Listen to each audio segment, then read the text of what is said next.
Hello and welcome to Locator Gaming. I am Zach, and I am here to play the second half of the Learn to Play book for Aeon Trespass Odyssey. So in my first video, I did the battle phase, I think it's called, in this game, where you fight on the battle board against a primordial with your titans. And now I'm going on to the tutorial for the campaign part of the game. There's a couple of things I wanted to address though from some of the comments from the first video, some things that I missed. So these videos are my first time playing through the Learn to Play. So there's going to be some mistakes and there's going to be a lot of reading because I kind of like to do it where it's like let's record how it is for a brand new player's experience trying to learn to play the game through the method provided by the game designer. So there were a couple of things that I missed. There was a full miss on one of the attacks that I made. So what that means is that all of my dice that I rolled to try to hit the monster, they all missed. And on a full miss, you're supposed to still clear the Kratos pool of any of the opening tokens or whatever the wound token is. Now I even forget what that's called. You're supposed to clear the Kratos pool, but you do not get to rebuild it, and I still rebuild it. They're called break tokens, and I still rebuilt it. So that was a mistake. It does say it in the Learn to Play, but kind of in a weird way to me. It says, like, skip the rest of the attack sequence. But they never actually give you the entire attack sequence in the Learn to Play, like, as just in one little spot to know what all the actual steps that you're skipping are. The rule book, it's a little bit more clear. It says jump down to step 9, I think, where you clear the Kratos pool and then end the attack immediately. But then you still have to know that building the Kratos pool is still part of, quote unquote, the attack. So thank you for that comment. There was another time where I was actually talking about how could I get the Hecaton to move closer to one of my other guys. And I think right as I was saying that, I was forgetting to do his reaction on a card, on a BP card, I think it was, where he would have pushed back one of my guys. Only one space, but still, no, I think the guy should have been knocked back. So there was a little bit of change. The Hecaton should have been up 1, and my guy should have been like 3 spaces back. But against the level 0 Hecaton, I don't think that mattered that much. So I forgot that reaction. Then there's another place where I was re-rolling these red dice to see if you wound, and I re-rolled them one at a time, and you're not supposed to do that. It's very explicitly says it in the rule book. It does not very explicitly say that in the Learn to Play guide. It mentions it on fate re-rolls, where you're adding fate to re-roll these d10 dice. It says you cannot, or it says when you do that re-roll, you have to pick all of your dice that you're going to re-roll and re-roll them all at the same time. So it very explicitly calls it out for fate re-rolls, but then it also very explicitly calls out that re-rolling red dice are not fate re-rolls. And it gives you no further rules regarding re-rolling the red dice in here. But in the rule book, it does. It very explicitly says you got to pick all of them at once that you're going to re-roll and re-roll them all at the same time. So I know that they can't just put every single little tiny rule in the Learn to Play. But those were things that I did find in the big rule book a lot more clear than they were in here. So those are the corrections for the first video. So what I have set on the table, I have the Titans and the Argonaut cards set out here. I don't know if we're going to be using them too much during this part of the game. Since this part of the game has more story, I have only just flipped through the Learn to Play part of the campaign game because I didn't want to spoil too much for myself on the story stuff. So just a fair warning at the beginning of the video here that because of the nature of this part of the game, where it's the campaign part and it's teaching you some stuff, there's going to be a lot of reading as we learn to play this part of the game in this video. So that's what this video is supposed to be about, is my experience learning how to do the campaign game. I'm probably not going to read word for word because there's some stuff that I have already read that I can probably just paraphrase and skip over. But there are some things, in order to get the rules out and understood, we're going to have to read them. So just be fair warned. Plus, again, there's some story. There are 6 rounds. It goes up to campaign round 6. And I think everything is set up. So I have we'll see, but I have the Argonaut sheet, or the Argo sheet, it's called here, not Argonaut. So the Argo is our ship. Argonauts are our people. The Argo sheet is 2 pages. I noted on here our Dreamwalkers, so we have 4, and we got 5 Ambrosia and 1 Muscle Cluster. And it told us to put 0 for Argo Fate, and we marked off the level 0 Hecaton. When we get to important parts of this, I will put it over on the other close-up camera, or parts that the tutorial is talking about. So, without drawing it out any further, I think we will just start with the story. So this is going after our battle with the Hecaton. You emerge from the pools of the Balenion, and again, I'm going to be butchering most of these ancient Greek names, probably. So we emerged from the pools deeply exhausted and confused. What was that thing? How did you know how to control the Titans? There are not enough answers in this world to satiate this thirst, says the old priest. Satiate. Is that how you say that word? But I will tell you what I know, and you can do with it what you please. We call this ship the Argo, though we do not know its true name. It lay moored off the west coast of Kephallonia for many years, like a beached whale. Refugees and outcasts flocked to it, looking for shelter from the harsh reality of post-eschaton Hellas. Adventurers and pirates were drawn to it by the promise of hidden treasures. Deserters and fugitives hid in it. As he speaks, he has a meaningful look on his face. We explored it. We charted it. We learned some of its many secrets. We thought we were mastering it, but in truth, it was the ship that was training us. Unknowingly, we were becoming its crew. Your crew. Ours? One of you asks, confounded. You're not like us. You did not walk on board the Argo, my friends. You were found here, in a sleepless sleep, he explains. And when doom loomed, you awakened, and so did the Argo. Hecaton's attack? No. The old priest interrupts you. He does not want any confusion on the matter. A much more terrible foe awaits thee. It pursued us on moth's wings across the great sea, like the messenger Hermes himself. For now we've evaded it, but at a most terrible cost. You're not the first Argonauts to awaken from the sleep, nor the first to don the bodies of Titans. Your predecessors were not as fortunate as you. Do not sadden, O Argonauts.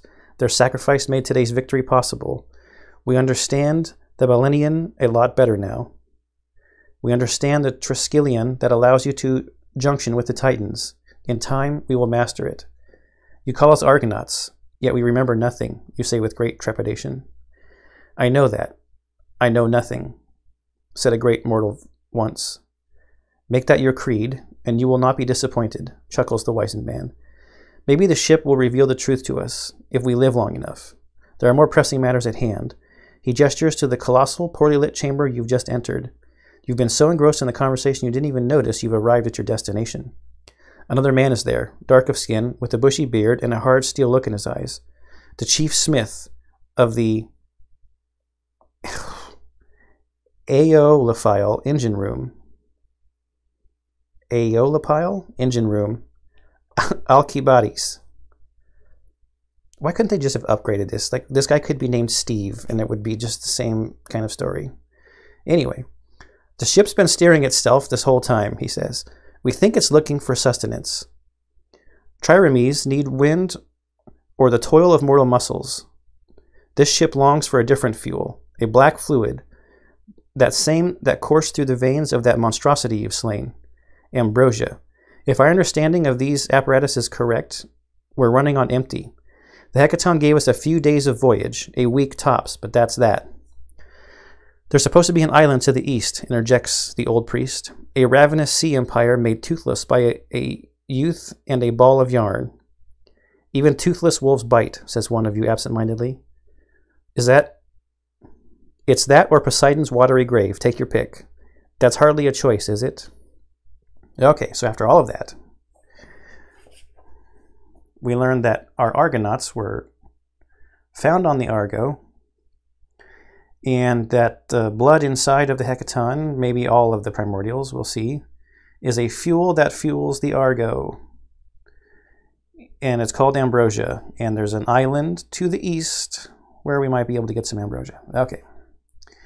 So with that, you've started your Odyssey. It's the beginning of day 0. Take out the tutorial map tiles from the box. I've done that. This is another thing that I can't remember what the other game was. Maybe it was Stars of Icarios, where this is how they come in from the manufacturer. Like, this is how they were in the box. And it's like, okay, 6. So the highest numbers on the top of the stack, when you're not supposed to be looking at the other side, they should be in the box like this, where the first one you're going to be using is on top, like that. Okay? All of you game manufacturers and packagers out there who I'm positive are watching this video, that's how you need to deliver these kind of games to us. These are large square cards marked T00 to T06. Don't look at them. Place starting tile T00 on the table, reveal it, and then place the Argo miniature on top of it. So, how we're going to do this is I think we will use zoomed in here. We're supposed to reveal it and we will look at it here.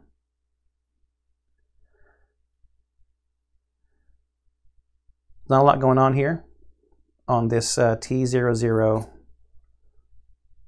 card. We'll put it out here and we will place our Argo Mini. The green screen is not playing nice with the like the yellowish painted parts, but there's our Argo Mini on T00. We will consider this as moving the Argo, and after moving the Argo, you always tick the next day on the timeline. So the timeline is going to be on our Argo sheet. Voyage timeline. So we need to mark off T0, I'm assuming. Mark the box next to T0 on the timeline. Then it says to see this box about the timelines. So each of these days, I guess, on this timeline is a round during the campaign. If we get to it's 80 rounds, there are 80 potential rounds on this thing. We took too much time and we lost. It also says notice the timeline battle symbol. Tells you when you're going to face a primordial monster again. So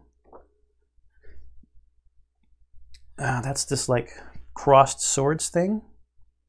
And that is a C1. So that's like the first day of the actual campaign. We're going to have another battle. And I'm sure all these other symbols are going to be explained. I think one of them is like when you get to research technologies or something like that. If I remember my skimming through here.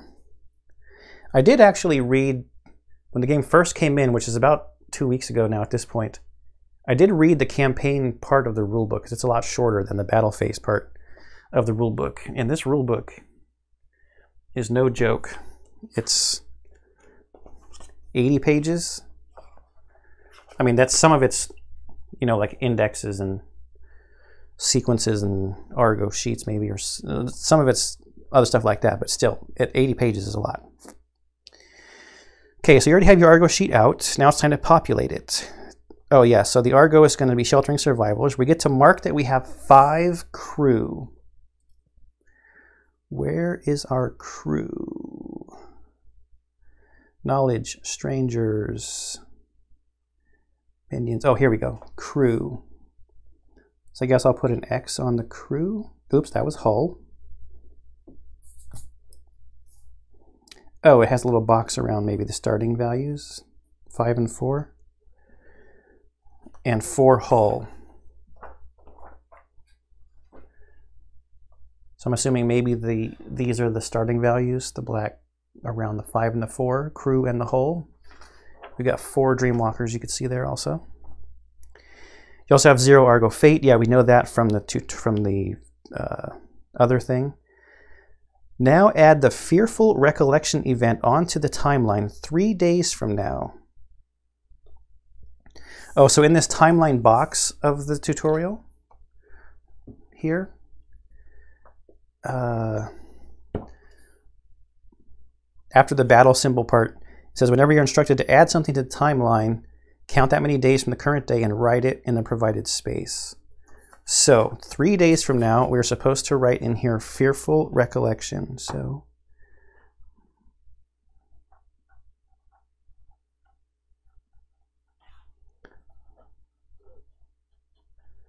Fearful Recollection. Don't mind my terrible handwriting. It also doesn't help that I'm writing on something soft. Fearful Recollection. Now take the Bridge Tholos oversized technology card. This is the beginning of your technology deck, though we'll talk about technologies a little later. All right, so I don't know if that's these cards. It is these cards. So that's a secret deck. Is the rest of these secret decks? So there are, I guess these may be tarot size cards. Most of these are secret deck though. So there are some oversized technology cards here. And I think the rest of these are all secret decks in here.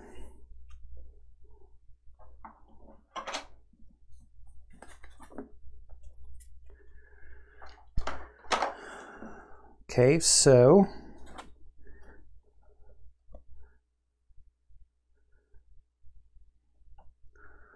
Bridge Tholos Oversight Technology card. The Bridge Tholos only has reference abilities. This means that it has no inherent effect. Instead, it introduces important rules and serves as a reminder. For now, disregard the adventure and gather resources rules. We'll get back to them later.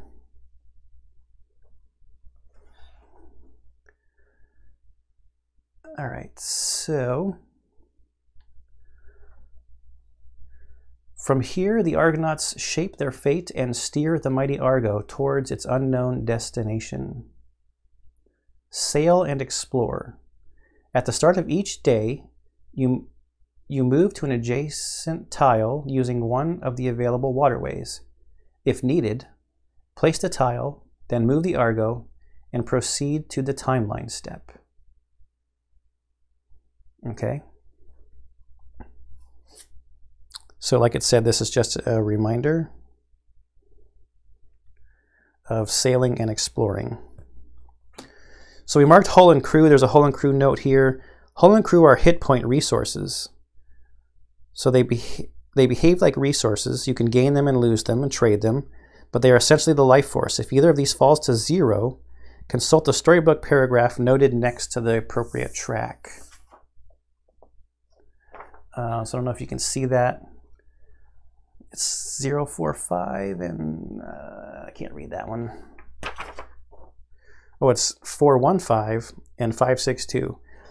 I mean, this print is small even in person, so it doesn't surprise me that it's small showing up on camera.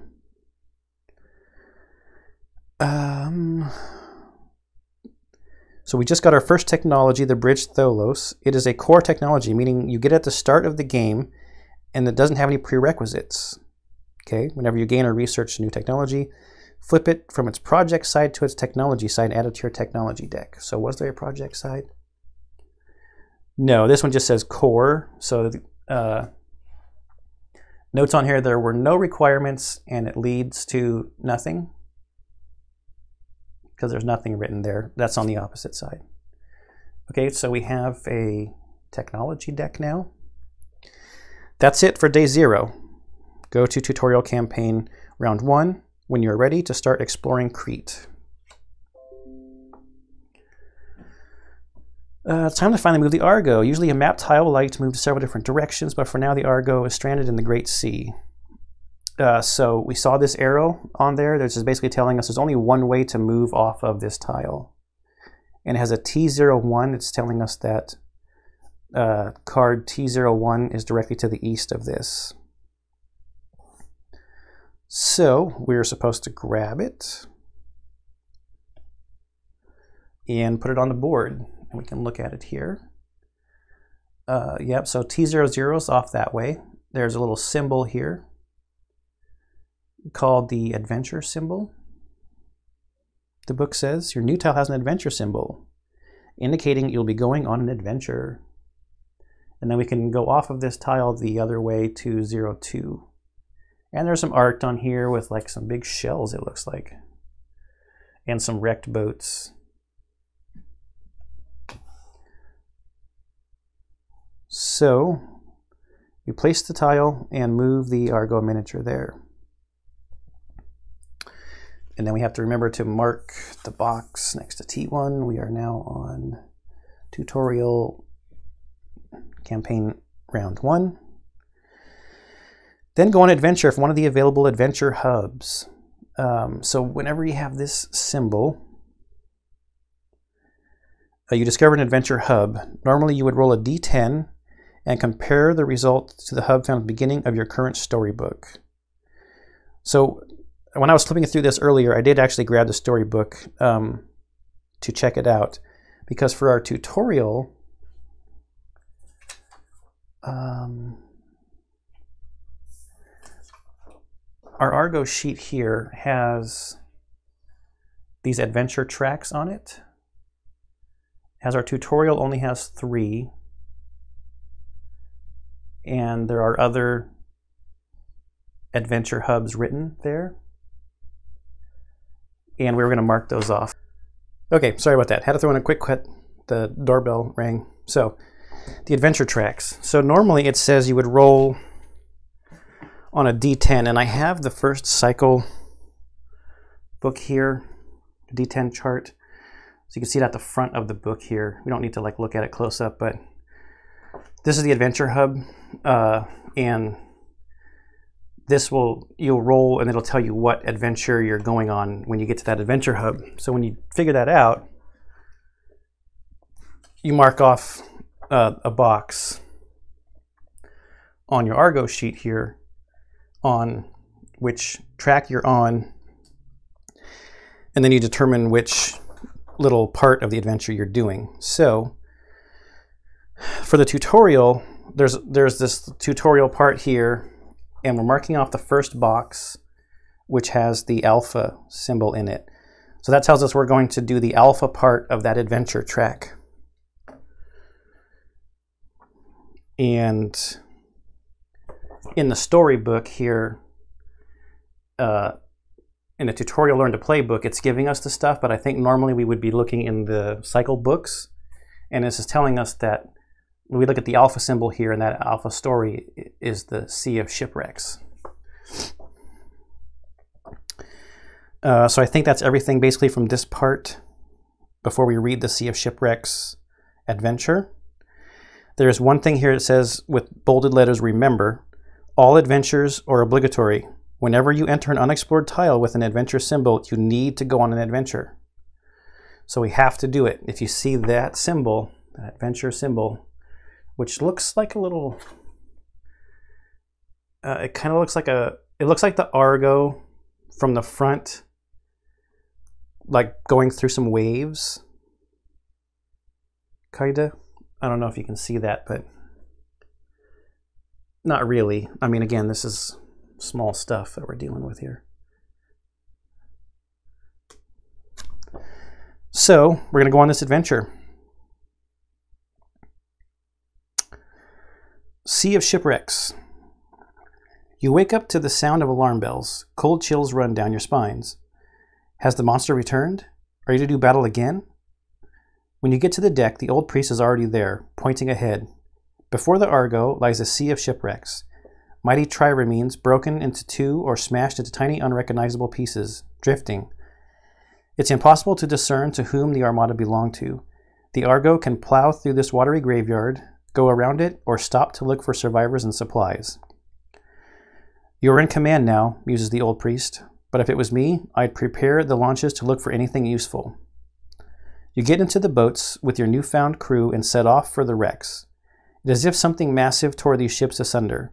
Some of the larger war triremes show signs of precise piercing damage. What could punch through a bronze-plated hull and come out the other side? Perhaps there really are worse things than the Hecaton out there. Choose one of you to be the party leader. They break ties if you can't reach a decision. Then choose. I choose myself as the party leader. So we have to choose. We got a couple of choices.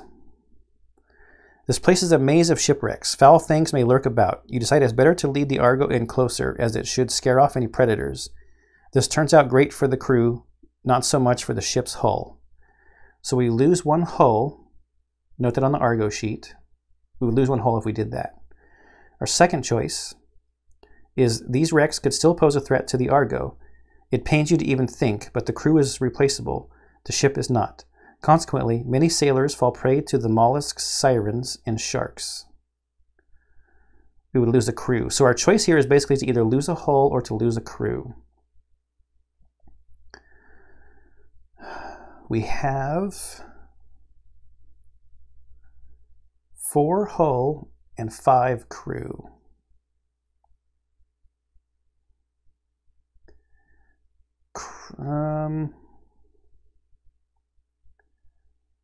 I don't know.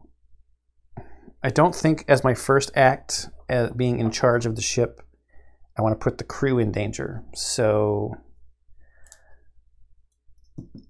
that takes us down to 3 hull, though. They're not going to like kill us this quick in the campaign, right? The Hecaton can damage the hull, though. He had that card where if he had no viable target, he would throw rocks, or not rocks. He's huge. He's not going to pick up a pebble. He's going to throw boulders at the Argo. So it also says you lose 1 crew, noting Argo sheet, then mark A7 in the choice matrix. All right, so another part of the Argo sheet. The choice matrix, and it is a matrix indeed. This is how the game's going to keep track of different story points. We have to mark off A7 that we chose to damage our hull. Regardless of your choice, on your way back, you make a startling discovery. In the cargo hold of one of the larger triremes, in long iron caskets, you find titans, weak, incapacitated, but alive. Raise the number of titans you have up to 8, regardless of how many you've had before. So even if we had some die in the Hecaton fight, we're going to go to 8 Dreamwalker Titans.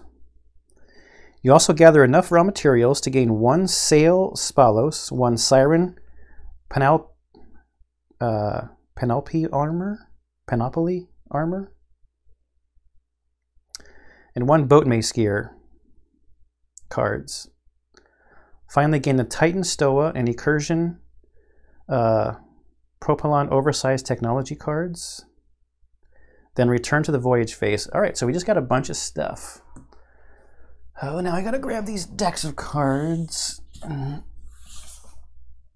See what we're supposed to. Okay, so we got some items. Sail Spalos.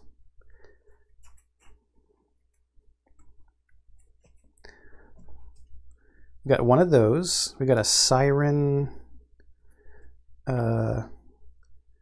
Panoply armor, and 1 Boat Mace gear card.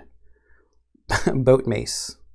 Literally a mace made out of part of a boat, filled with rocks. All right, let's take a look at these cards, gear cards that we just got. This is cool. So it's only one die, but you get +2 with it on your 2-hit roll. It looks like it's one-handed, and each hit is 2 red dice. Well, you're only rolling 1 die, so it has break 1 on it. Okay, so we got a better way to damage an enemy. I don't know what these keywords mean because I have not finished reading the battle part of the rule book, but this is some kind of armor from that. This over here means it's a gear card. +1 courage and some kind of fate, second chance. Maybe if I spin fate, I can get a second chance. So +1 courage is cool.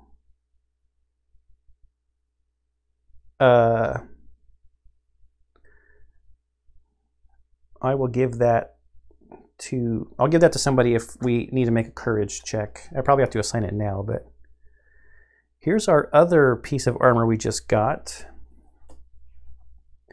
It is a red die on the side over here. This is reinforce 1.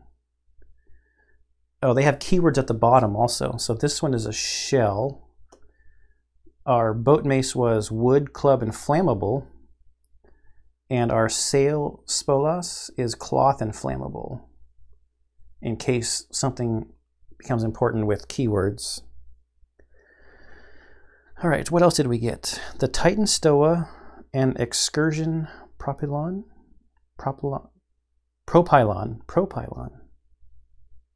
That looks more appropriate. Propylon. Oversized technology cards. Okay, so we just had those out. Titan Stoa. Excursion Propylon. Some cool art in this game. So I dig the ancient Greek stuff for that, just not these names. Titan Stoa. Here the Titans are tamed and stored but not in use. Some call this place a warehouse, some call it a prison. There's Gain Titan as a reference. During the exploration step, if the Argo is on an unexplored map tile with the Titan symbol, gain +1 Titan. Titan Stoa capacity. Titan limit 10. You cannot gain Titans if they would exceed this limit. Oh yeah, somewhere it's going to tell us that our...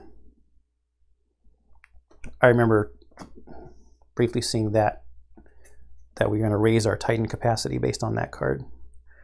Excursion Propylon. Here are the Argonauts ready for their next excursion, and it's also here that a support team stands ready to lend their help.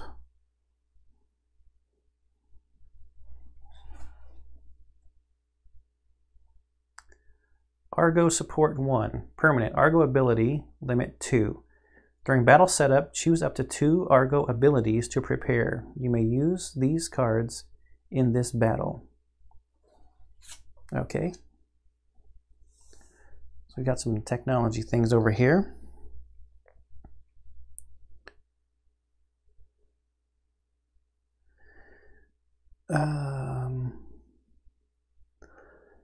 So the Sea of, let's see, then return to the voyage. The adventure instructs you to return to the voyage phase.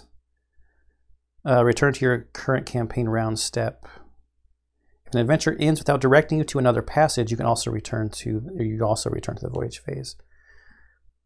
Sea of Shipwrecks was the first of many adventures. Each adventure will introduce a mixture of story, word-building choices. This one lets you choose between losing some hull integrity or a few sailors. As both of your hull and crew are at 5, you really don't know what the future holds. Wait a minute. I thought it told us to put it at 4.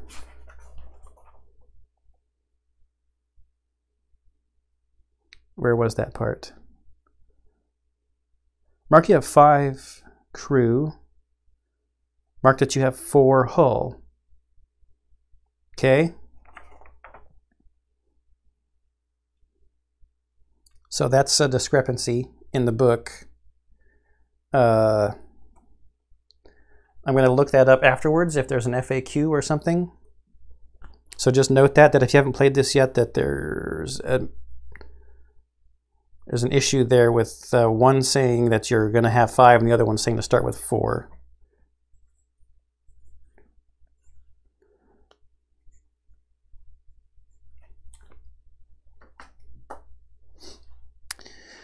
This adventure also gave us some needed gear cards. This is a freebie. In the future, you'll have to work harder for new Titans, so take good care of these.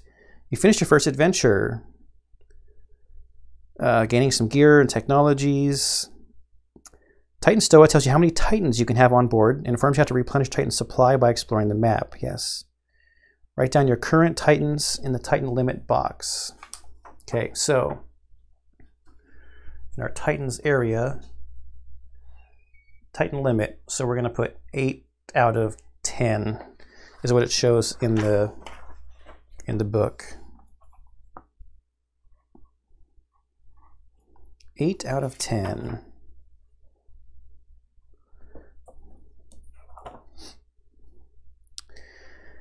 Then it's talking about the Argo abilities. There's also a box above the Titan limit to mark your AA limit. So we will put a 2 in there. It says, finally note the leads to section on the back of these technologies. Okay, so let's look at these again. Okay. So this one says leads to Titan hunting.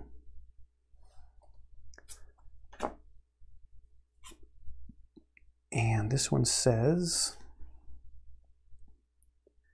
leads to trireme weapons and trireme armor.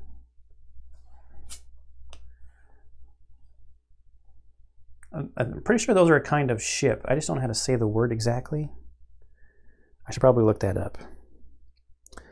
There's not much more we can do on this map tile. Proceed to tutorial campaign round 2. The War Philosopher. Late at night, as you sit around the changing map of the bridge Tholos, debating your next move, the old priest arrives with a stranger in tow. I am, here we go again, Socratorius, the War Philosopher, and I come with a warning. Titans are not your friends. They are wild animals and enemies of mortals. Only through the anti-Kratos technology can we tame and control them. It's in the helms, you see. Helms and words.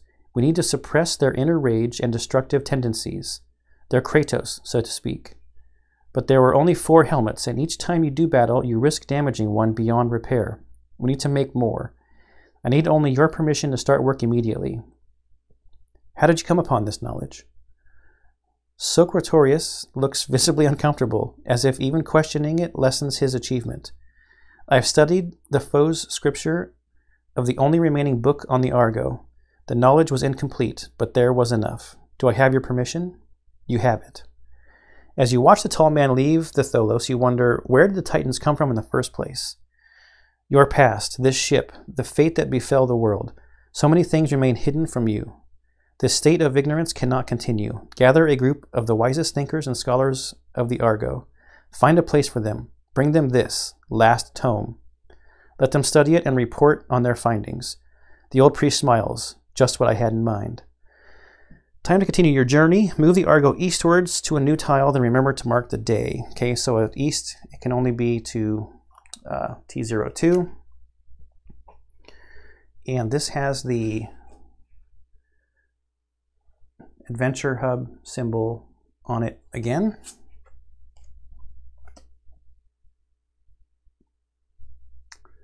Move the Argo.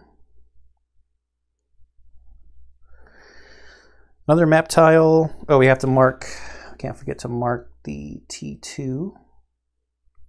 Okay. Another map tile, another adventure symbol. You've already marked one node in Tutorial Hub track, so mark the second one.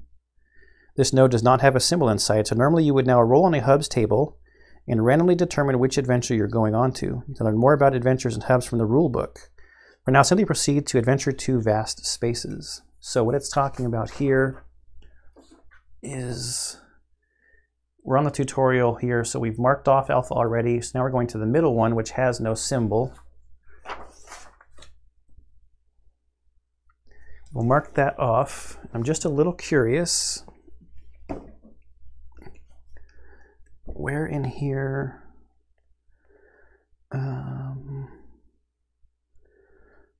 Fated Conundrum. So Fated Conundrum is one of the adventures. Okay, so this is one of the adventures, Fated Conundrum. It's not really in focus, but there's a table here where if we had a blank square like that, we'd roll here. So alpha, it tells you, is that. So that's the first one you have to do. Then you roll to see which one you're going to do. And I guess we would go to that story in here. And I think I remember reading in the rule book that if you re-roll the same one again, or if you roll the same one again, you just re-roll or something. So that's how that's going to be adding some variability to everybody's campaign, because you're randomly getting an adventure, a main adventure, and then you're also randomly getting a part of that adventure in the middle of it there. And maybe you don't even finish all of them during a cycle. But for us, for the tutorial, we're simply going to do Adventure 2 Vast Spaces, which is in the book. Choose a party leader and continue. I think I actually have to pick a character. We'll pick Otis 0. The Argo mystifies you, an iron ship that does not sink and that sails on invisible winds. It is magic, the kind that Hephaestasius... I'm just going to butcher these names on purpose now, just for fun. That he might have conjured up in his forge. But the gods are long dead, and the grand forges of Olympus, cold as Kotios? Oh man.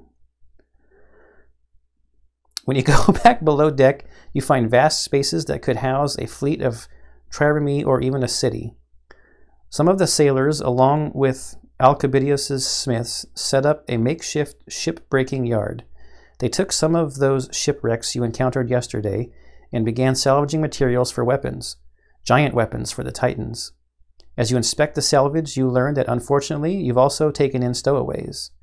A rabid siren, half mortal, half mollusk, all the hunger. Defend yourselves.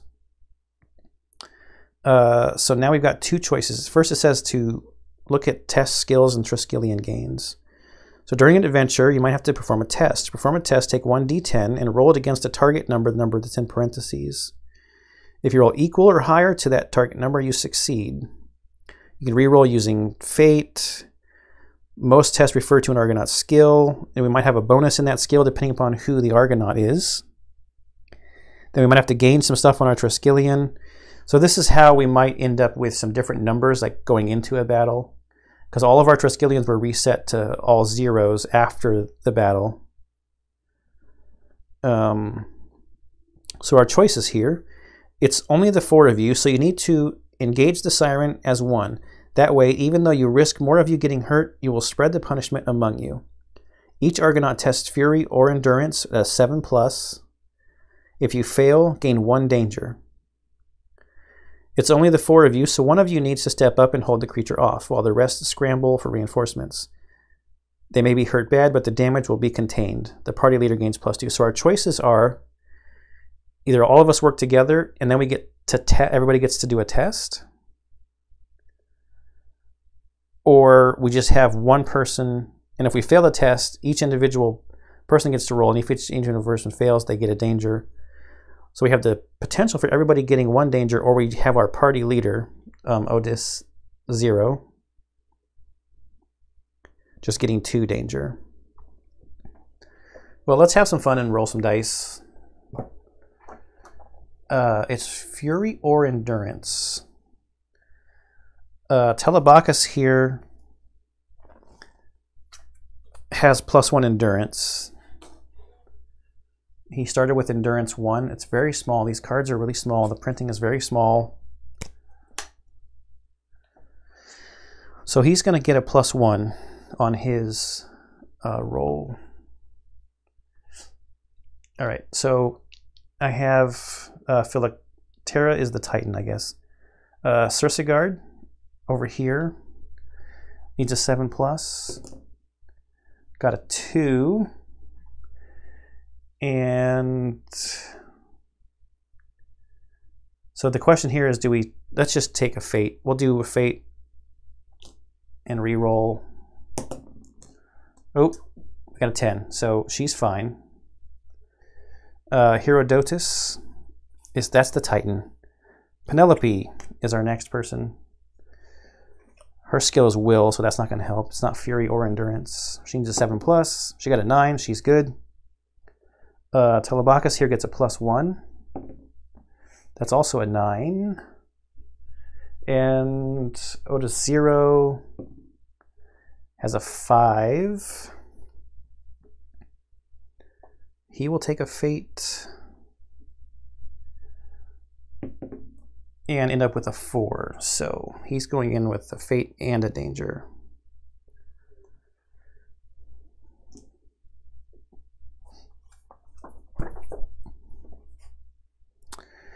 Regardless of your choice, see vast spaces continued on the next page. You managed to slay the rabid siren, but not without cost. Still, it had to be done to secure this space for Alcibiades' people, and those people have something to show for their efforts. Intact siege weapons salvaged from the wrecks and a few barrels of ambrosia, courtesy of the dead siren. So we got some more fuel.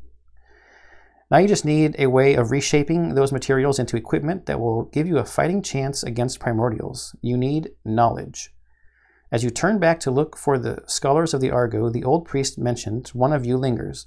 A flicker of recollection flashes in their mind.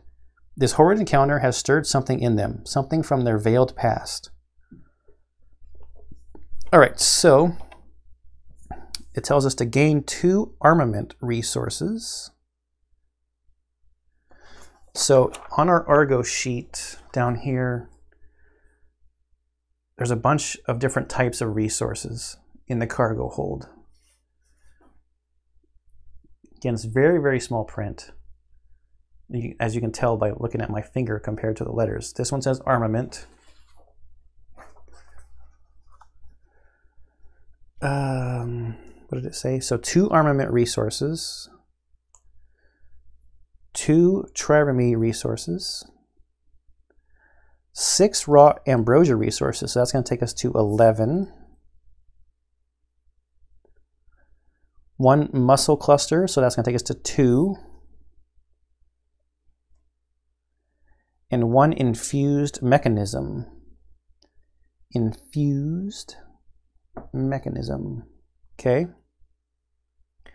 Note them on your Argo sheet in the cargo hold. In your immediate future, you'll use these resources to craft weapons, armor, support items, and more. A random Argonaut gains the Siren Survivor Nemos card. They should write it down in the Nemos section of their Argonaut sheet, along with the passage number for the first breakthrough. So Nemos cards are kind of like little side stories, I think, for each of the Argonauts.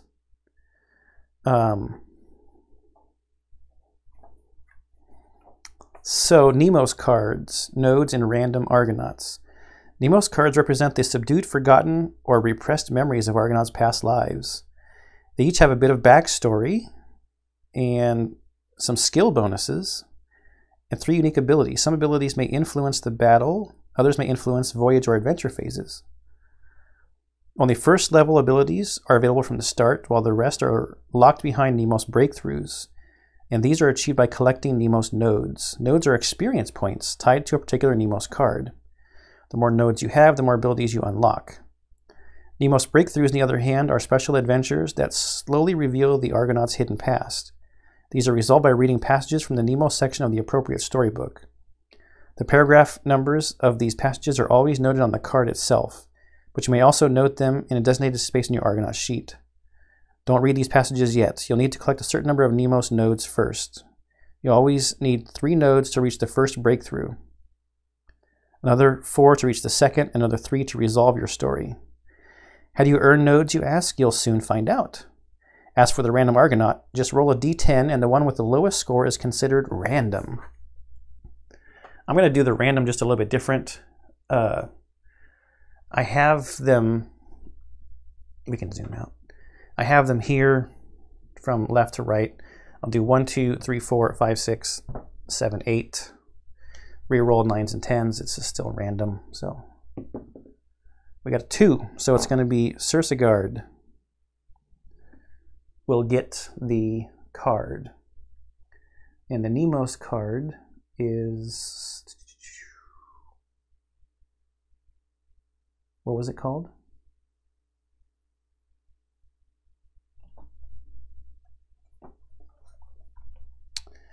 Random Argonaut gains the Siren Survivor Nemo's card. Oh, and there's also gained the Last Academy Oversized Technology card. Then return to the Voyage phase. Got to remember to read everything in the boxes. I know where the technology cards are. So there's Last Academy. Where are the Nemo's cards?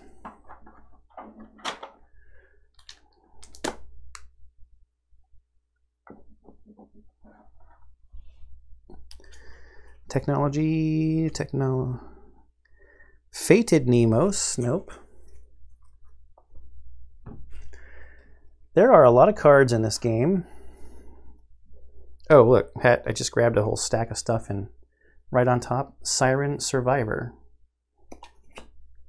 What are these other cards? Oh, these are other enemies besides the Hecaton. I have the cards basically separated right now into cycle 1, 2, and 3, I think.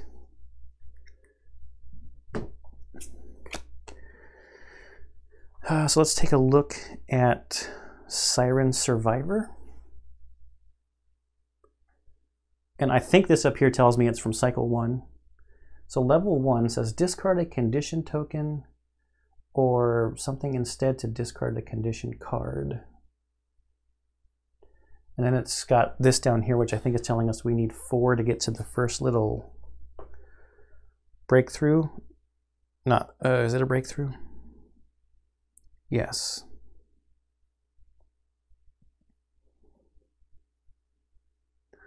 Well, so there's lots of stuff going on this card. So that was her that got that. And we're supposed to note on her sheet. Okay, so there's lots of stuff to fill in here. We basically just match this up, I guess. Okay, so I'll write here, Siren Survivor. And then these boxes up here is where I write the paragraph number, I think. M003 for the first breakthrough. And then for the next one is M013, and the last one, yeah, M023. Yeah, so it kind of shows that a little bit here in the book. I'm not going to write it on there right now. I don't think it's imperative to write it on there right now. I can write it in afterwards. But you should if you're doing yours. I just don't want to take up even more time doing that. Yeah, so it shows it right here to write little paragraph numbers in there. Oh wait, we got another technology card too. Then the next thing we're going to do, we go to the next page. All right, so Last Academy. Here the philosophers and academians conduct their research, poring over dusty tomes and faux scriptures. Okay, so we have a research and gather information. When you reach a combat or structural node on the timeline, research one of the available technology cards from the corresponding projects deck. Gather information. During the exploration step, if the Argo is on an unexplored map tile with the progress symbol, gain 1 progress. For each progress you gain, place 1 progress token on your current story card or the Inward Odyssey card. Okay, lots of stuff going on with this technology. You just gained the Last Academy Technology card. You can finally begin to research new technologies. You do this during the adventure step, which in the campaign round sequence comes after moving the Argo, Advancing the timeline, exploration, adventures, and battles. It's now. First, assemble your projects deck. Take the following technology cards from the game box. Okay. One of them just happens to be on top. Trireme armor. Trireme weapons. And I think these came from the leads to and those other technologies that we had. Rhetoric. What are these? Oh, these are those Faded Nemos cards. We don't need those right now. Titan Hunting.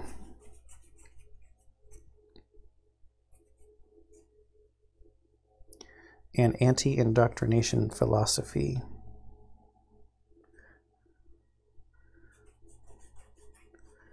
Titan Hunting, where are you? And what was the other one? Anti-Indoctrination Philosophy. Gonna guess that's not a battle technology. Here we go. 1, 2, 3, 4, 5. Did those come? So Rhetoric came from Last Academy. Titan Hunting came from Titan Stoa.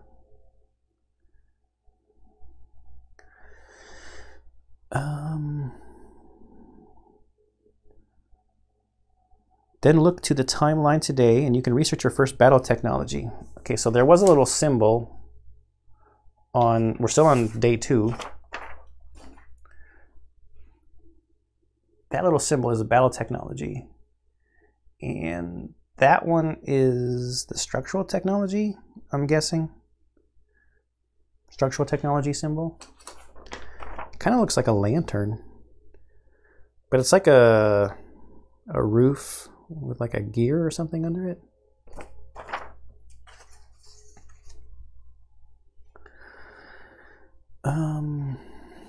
Okay, so we have our, this is now our projects deck. Some of these have requirements. Like Titan Hunting has a requirement of Rhetoric. Okay. So although you have 5 technologies in your total project deck, you can only choose from 2 battle technologies available to you. Yeah, so 3 of these are structural. We can see that at the top. They have that symbol I was talking about. And they, what do you know? They say structural on them. Wasn't that nice? We have these 2 that are combat.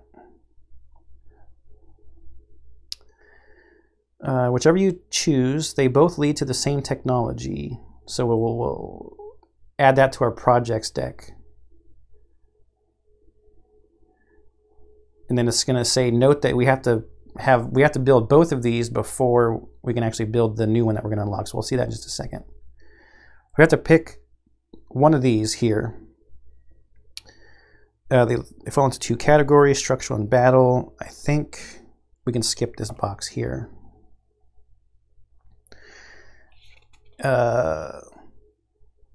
So we need to pick one of these.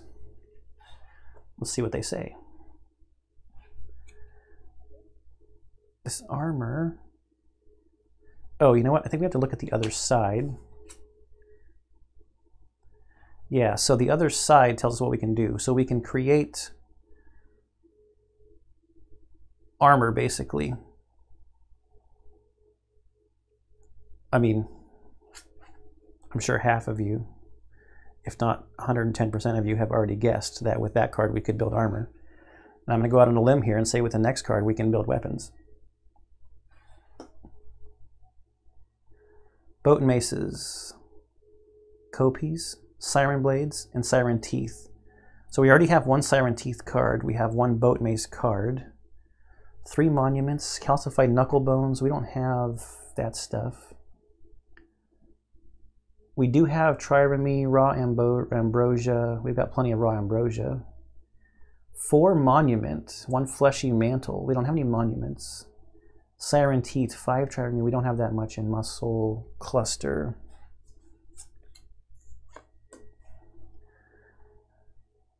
Armaments in raw ambrosia. For a shield, 2 armament, 3 raw ambrosia, and 1 muscle cluster. I think I'm going to go with weapons. I like to damage stuff quicker. I think so. We're going to build the weapon thing. So we add this to our technology deck that we've already researched. I guess this is all of our technology stuff over here. I got to figure out a better way to keep this stuff separate. So these are our projects we have not built yet. And when we do this one, so we had a requirement of one of those oversized cards that we got. It leads to the trireme ranged weapons card. So we get to add that to our projects deck.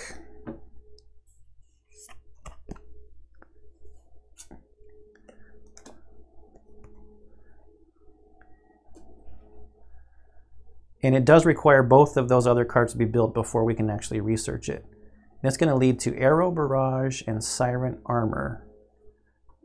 And it's going to give us presumably some ranged weapons we can build. All right, so we have unlocked that stuff. Soon you'll learn how to craft gear from your research technologies. We'll now go to round 3. That was a long day. I don't think they're all that. No, they are not all that long. The next ones are only a page or so.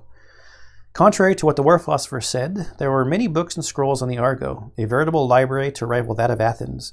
But there was only one text that spoke of the Argo and its fabulous technology, the one Socrates dubbed the Last Tome. He believes it was taken from Alexandria just before the eschaton happened, but this is just pure speculation. The Last Tome only has 1 page, but it keeps changing under the slightest of touches. This is the miracle of the faux scripture. It also means you cannot be sure what knowledge and secrets it still holds. To learn the answers you don't know you need, you must figure out the right questions. And so, just as you have asked, the old priest has gathered the learned sages, philosophers and scholars of the Argo, united in one purpose, to understand. They set up in the aforementioned library and begin their life's work. That was the first day of the last academy of Hellas. As usual, you start the day, you must move the Argo. So moving the Argo is also like a requirement every single day. And we're continuing east, and we're going to go to T03. So let's see what that card has to offer. And I can also zoom us back in. Actually wonder if my side camera is set up to be a little larger on this view. I think it is. So this has a new symbol on it. There's been lots of shipwrecks on all these cards, and there's a slight bit of green, which is why it's not playing so nice with the green screen. So we put that down, move the Argo. We can get some of these cards out of the way, I think.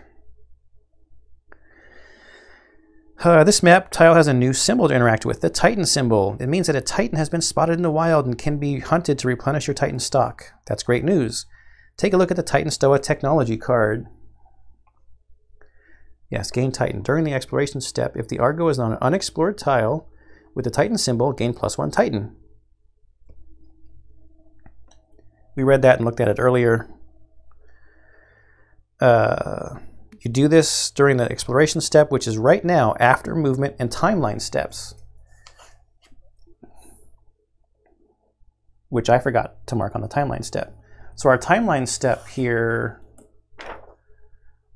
it looks like we're going to get to research another battle technology. And we also have Fearful Recollection on there in my marvelous handwriting.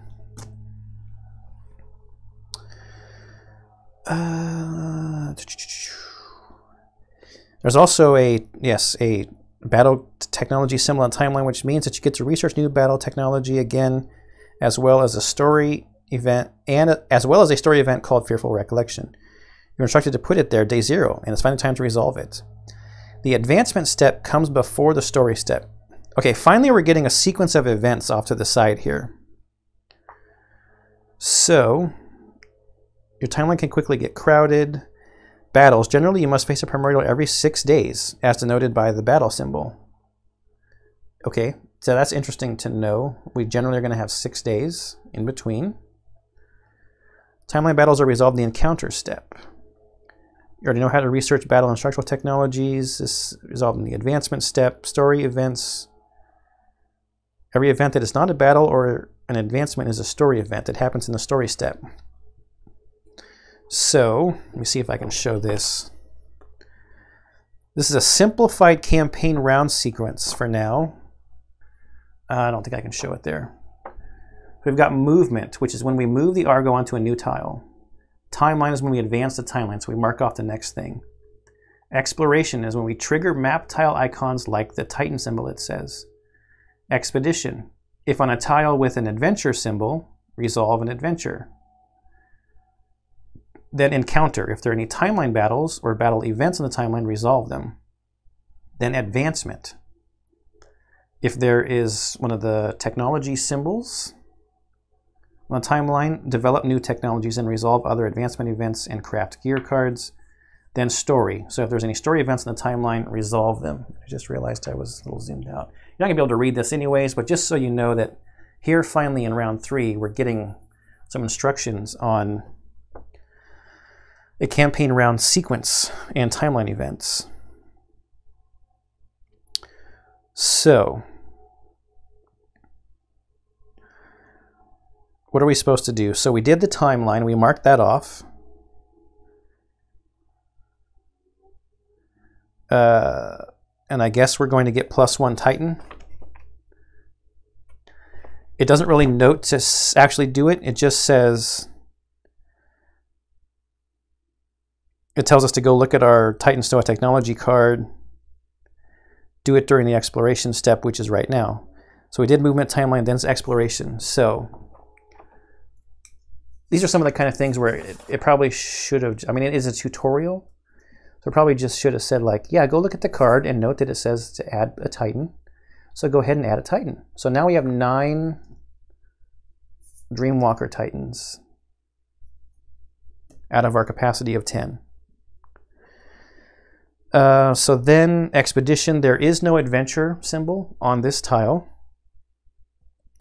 Encounter, there is no battle on the timeline.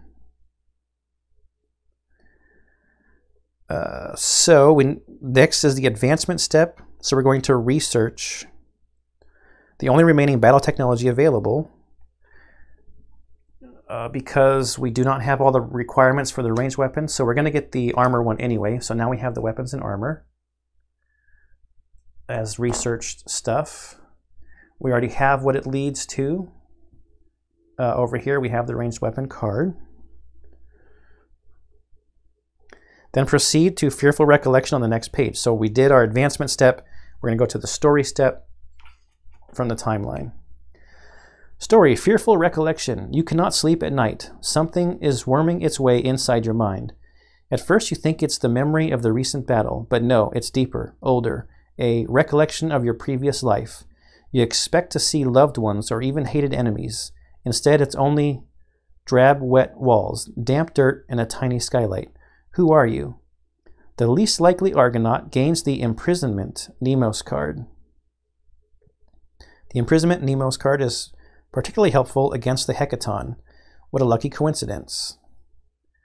The least likely Argonaut. In some cases, especially for the purpose of getting new Nemos cards and Nemos nodes, the game will ask for the least likely Argonaut. The least likely Argonaut is the one with the fewest Nemos cards, not counting Fated Nemos. In a case of a tie, it is the one from the tied Argonauts who has the least amount of Nemos nodes. If they're still tied, choose randomly from among the tied Argonauts. So, what was it called? Imprisonment. Let's grab our Nemo's cards. Oh, you know what? There might have been a little story on the back of the Siren Survivor card. Let's go out, because I think I actually have this camera set up to be a little bit bigger here. Against all odds, you've survived. Why? Okay, that was definitely a little bit of story.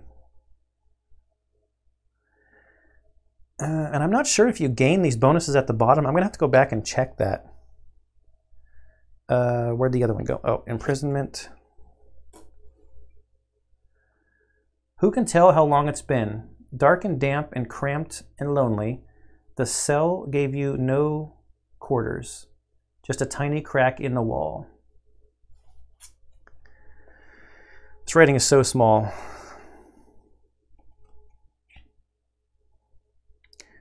It has endurance and wisdom. I have to pick a random Argonaut. So let's get this book out of the way.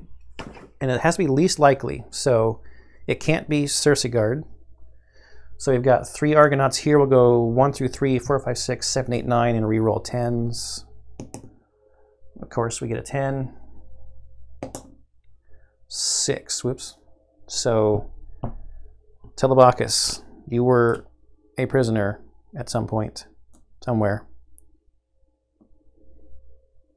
Yeah, I'm going to have to look up if you get these bonuses down here right away, or if you have to finish the Nemos first in order to get it, because I don't think it really explained that in here.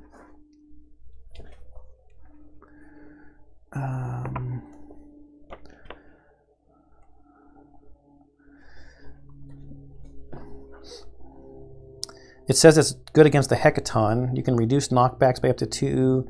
You can reduce suffered pushbacks by 1. When you suffer a knockback, you can lose the danger. Oh. Yeah, so I guess the Hecaton's big thing is pushing and knocking back. Okay, campaign round 4. There are fortifications on the small rocky islands, but they were abandoned long ago. Strange for a seafaring empire to leave its flank exposed like that. Thankfully, not far from the ruins, you find a tiny fishing village. The people there are more than eager to tell you what fate befell Crete. After you hear the tale, you begin to wonder if it was a good idea to come here. Then you remember you didn't have a choice. You're now ready to sail again. Move to the next map tile and mark the next day on the timeline.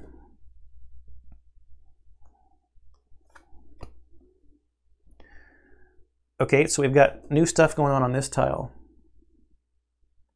We have, I think these are progress and doom.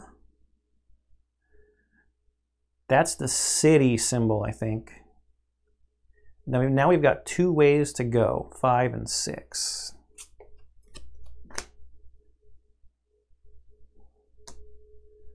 Move my gear a little bit. Okay, can't forget to mark the day. There's nothing special on the timeline about day 4. No technologies and nothing written in there.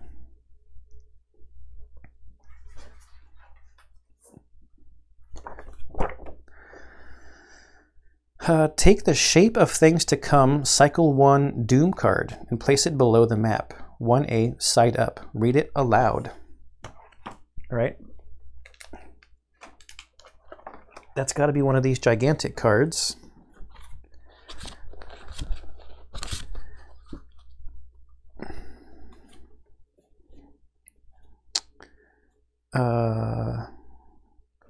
Shape of things to come.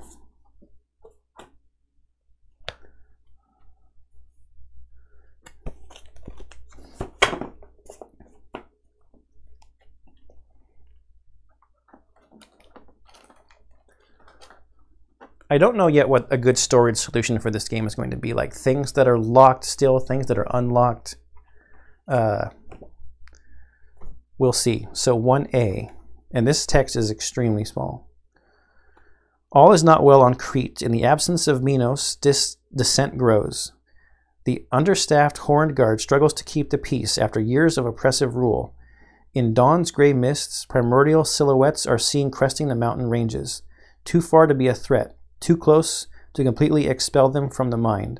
You start to notice strange geometric graffiti adorning the walls and abandoned temples. You hear whispers of change coming from inland. Rules. When an Argonaut gains the Mazed Touched Affliction, place 1 Doom token on this card, once per campaign. Gaining Doom makes your journey harder and brings it closer to a gruesome end. Each time you gain Doom, you must place 1 Doom token on your current Doom card. When there are 5 or more Doom tokens on this card, flip it to side 1B. Place excess Doom tokens on side 1B. So here is the art. So that was all that text. Well, and the art on here is blowing the white balance out of that camera.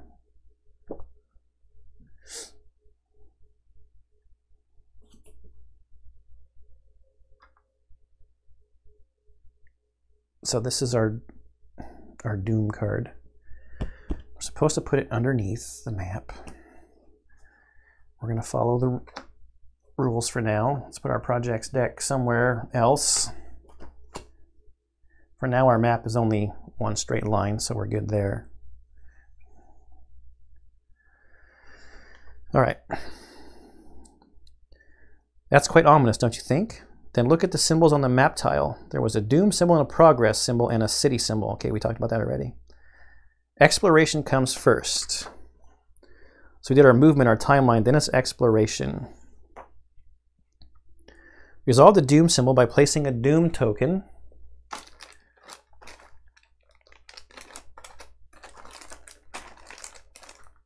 Where are my Doom tokens? Oh, here we go. In this baggie that didn't come with the game.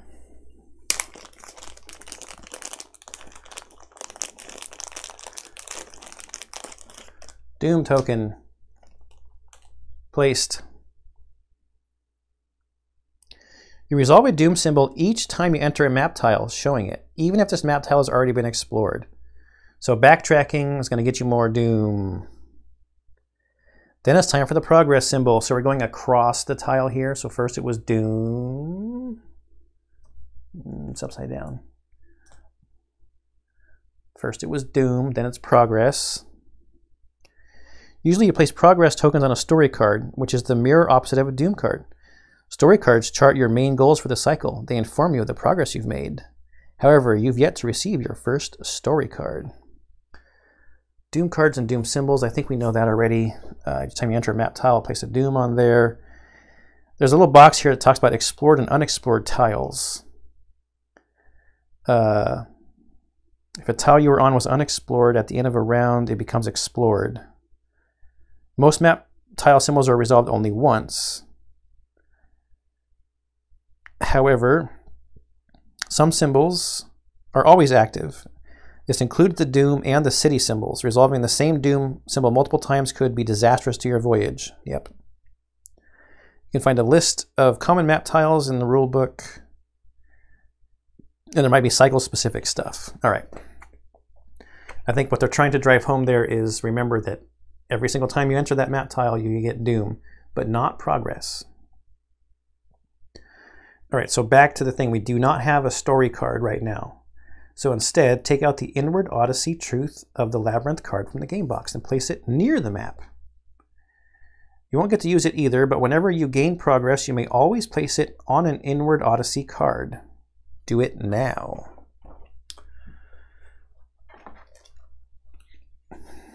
I think I saw that. Truth of the Labyrinth? Yes. Another excellent art card. I'm going to throw in a cut real quick, try to fix the white balance on the side camera so we can look at these cards. Right back. Okay, I turned off the auto white balancing so you can see this is a nice card.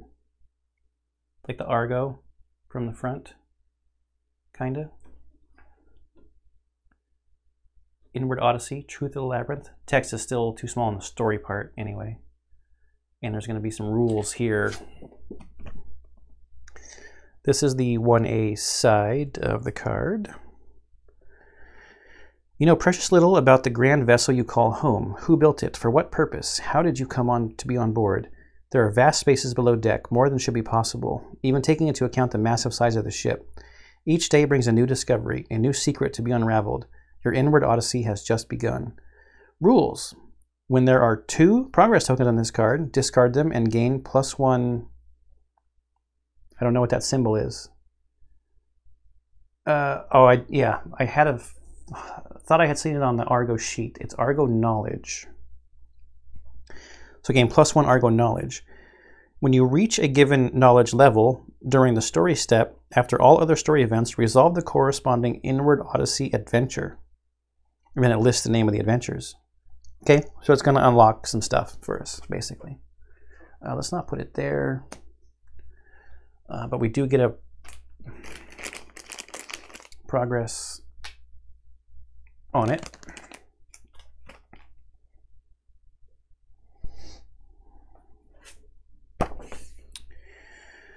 Now let's look at the city symbol. These are scattered around Crete.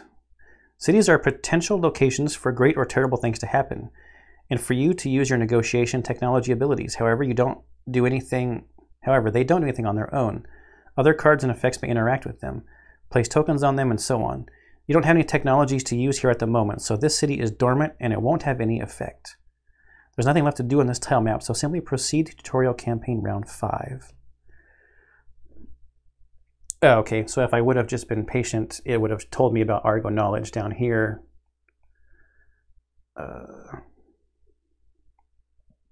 Argo Knowledge is hard to come by, but there's a reliable way to gain it whenever you gain progress. Yep. All right. And then updated campaign round sequence, what did it add? The ending. Oh, it added Doom. If there are any Doom events on the timeline or Doom progression has been triggered, resolve them now. So it added a Doom step, it looks like. I'm wondering if on the website there's a place to print off the sequence, or maybe maybe there's a thing you can photocopy from the back of the rulebook or something. Okay, round 5. Tread lightly on their dreams. From what the Fishers told you, you have already crossed into the domain of Minos, yet there are no triremes flying the sails of the bull, no outposts to greet you. Time seems to slow down to a crawl, and you begin to doubt yourself. What are you even doing here, on this weird ship full of strangers, with no hint of who you are and what you're supposed to do? Adrift, anxiety begins to creep in. As always, at the start of the round, you must move the Argo. This time you're offered a choice. You can move either south or east, yes. So we have those 2 arrows, which we can see better if we zoom in a little bit. Not entirely better, but a little better. There and there, 5 and 6. Choose and mark the next day on the timeline. Okay, so we have to make a choice. Do we continue going east or do we go south?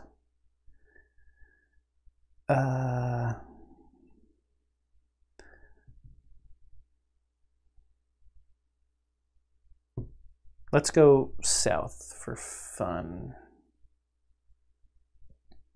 Or should we just go east? Let's go south for fun. It's 6.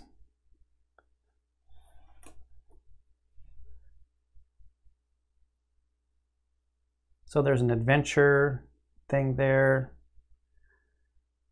This is a new symbol. I think these are called factions. I remember reading that in the rule book a couple weeks ago. It's going to take us to 27. Both of these 2 directions, probably just lead here to 27. And then we have to mark the timeline. So we had to move. Okay, so there's a battle technology research on our timeline here.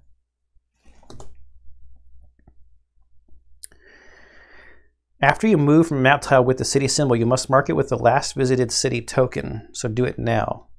This prohibits you from using negotiation technology abilities on this city.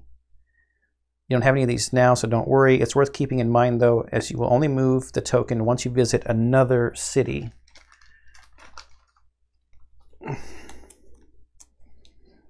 So we are supposed to mark with this round last city visited token, even though nothing happened there. Reveal the map tile you've chosen. Look, it shows a new symbol. It's a Minoan faction symbol. So it looks like a bull, yeah. meaning this is the local faction in the region you're traveling through. Almost every region is controlled by some faction. The symbol has no immediate effect, so you can ignore it for now. However, this is a good place to mark your starting diplomacy scores with each of the factions: Minoans, Sworn, and the Labyrinthians. As you've not met anyone yet, simply mark 0 on each faction's diplomacy track. So on our Cycle 1 Argo sheet, at the bottom we've got some diplomacy tracks. Minoan, Labyrinthians, and Sworn. I tried to focus when I put in the cut, but this text is so small that I just can't get it any better than it is. So I'm marking 0 on the diplomacy tracks. There's neutral, friendly, allied, unfriendly, denounced, and at war. I kind of read those in a weird order, but those are the different things on there. Whenever you see the following instructions, you have to change diplomatic standing. Okay. Since the only other symbol in this tile is an adventure symbol, you can go straight to resolving the Omega adventure from the tutorial hub in the expedition step. You'll then proceed to the advancement step to resolve the technology research. Yeah, so we did movement, we did timeline. There's no symbols to trigger for exploration. Then we get to expedition step. We have the we have the adventure symbol. So we go to our adventure tracks. Our only one available is the last one on the tutorial timeline, the one with the Omega symbol.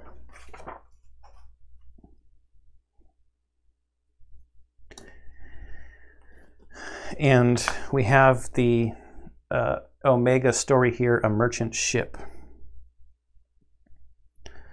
The moods on the ship sour even more as you need to enforce food and water rationing. Black ambrosia is not the only thing running low. Maybe the city ship can reach the shores of the island of the Bull, but if you don't find supplies soon, it may well be manned by a crew of corpses. As you ponder the consequences, a solitary squawk breaks the silence. Lookouts catch a few fleeting silhouettes looming on the horizon. Soon enough, you see them as well. Bright sails and slender bows. Bows. Byrames from Corinth. Great drafts signaling holds full of cargo. Food, perhaps? When they notice you, you turn around and flee, denying you the chance to explain yourselves. You are no pirates, but you are in desperate need. You urge Alcibiades to speed up. If A7 is marked, the chase reveals the damage suffered from the shipwreck sea was more extensive than you realized. Roll a D10. Uh-oh. So on a 1 through 7, we're going to gain further damage and lose another hull because A7 is the one that we marked. Yeah. Okay. We got to roll. We need an 8+ here. Nope. Increased strain causes further damage. Oh no.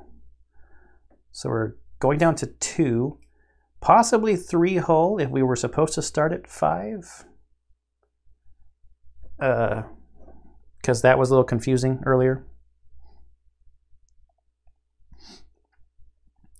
Byrames are no match for the Argo. Soon you catch up to them and they put up no fight. In truth, they surrender, like pups rolling onto their backs.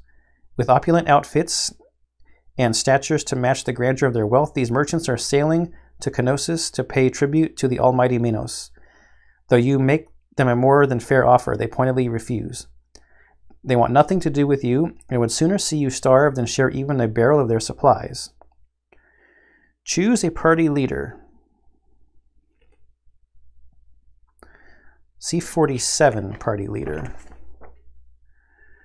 There is always a party leader. Sometimes the adventure will tell you already to choose one. However, even if it doesn't, you have to choose a party leader as soon as either you arrive at a story choice or the narrative text tells you. You give them the priority target token. If you can't decide on a party leader, choose one at random.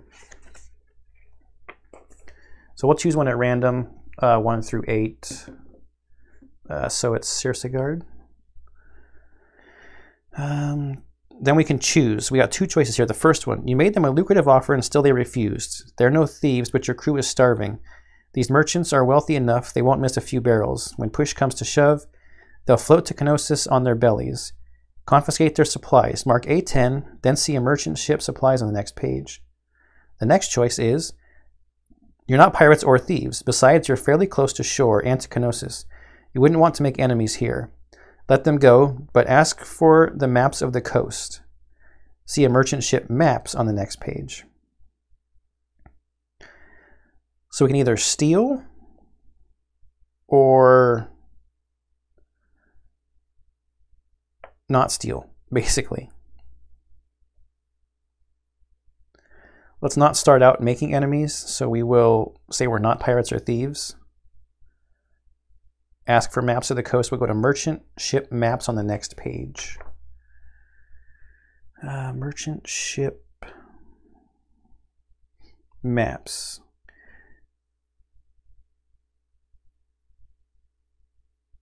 Oh, bummer. We could have gained an Argo Fate. I don't know if Argo Fate is bad or not. Anyway, a merchant ship maps. You barter with the merchants for the maps, but in the end, you have nothing they deem of value. Seeing your predicament, they do give you some useful advice about dealing with the Minoans and journeying around Crete. Lose one Argo Fate, which we don't have to lose. Mark A9.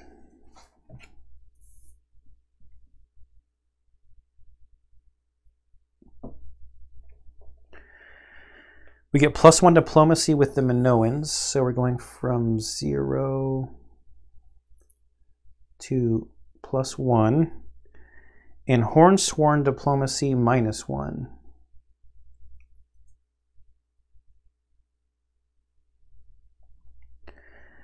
If A8 is marked, your crew start to see a pattern, but our A8 is not marked.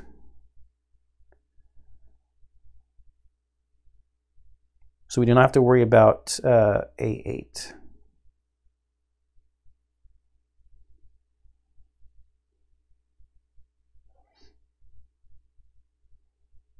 I think that's it. The choice matrix is not only a way your decision will impact the world. Diplomacy and strangers. Whenever you gain or lose diplomacy with a faction, mark it.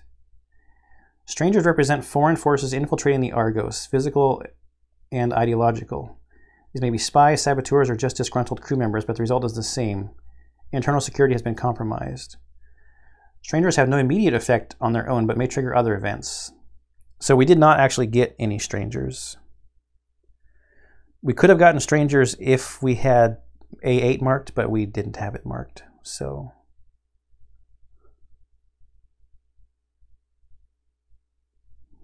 okay.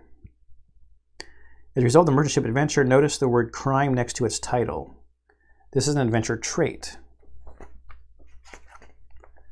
Oh yeah, so it did say crime right there. Hard to see for you guys. Almost all hub adventures from here on out will have these. This is your way to gain experience for your Nemos cards. Look closely at the Imprisonment Nemos card. It has 3 traits: Curse, Dream, and Crime.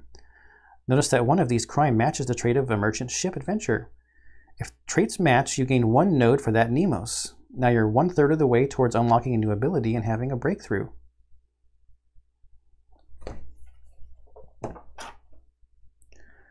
So Telebacchus here, yes.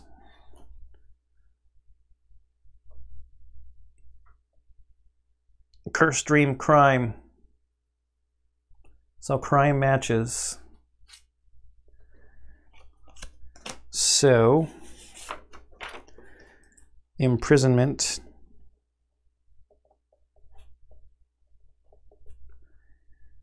We get to fill in one of these nodes, I think.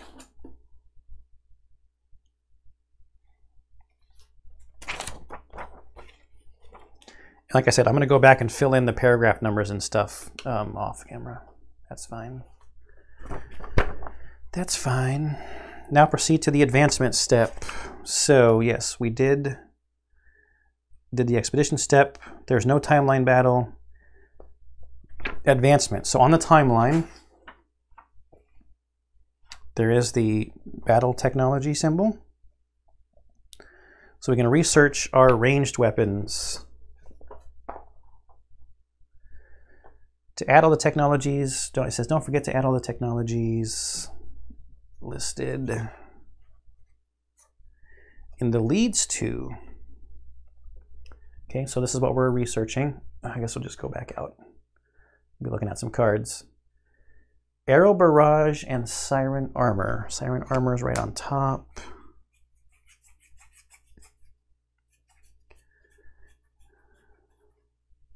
And Arrow Barrage. And we looked at the back of this one already. It's going to lead to us being able to craft some amazing gear. So Siren Armor.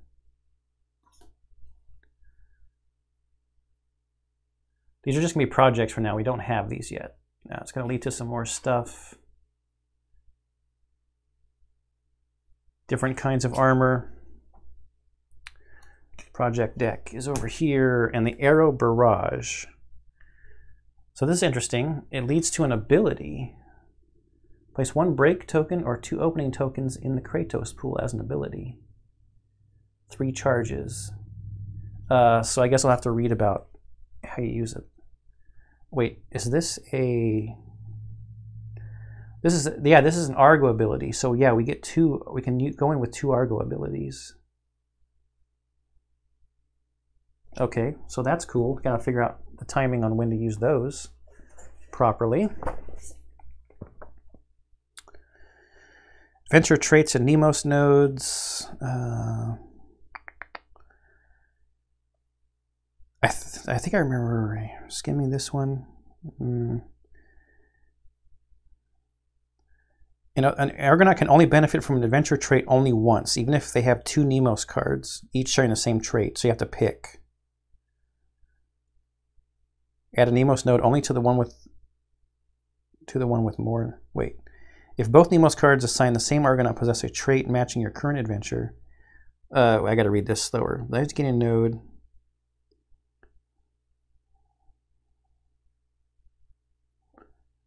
Add a Nemos node only to the one with more nodes.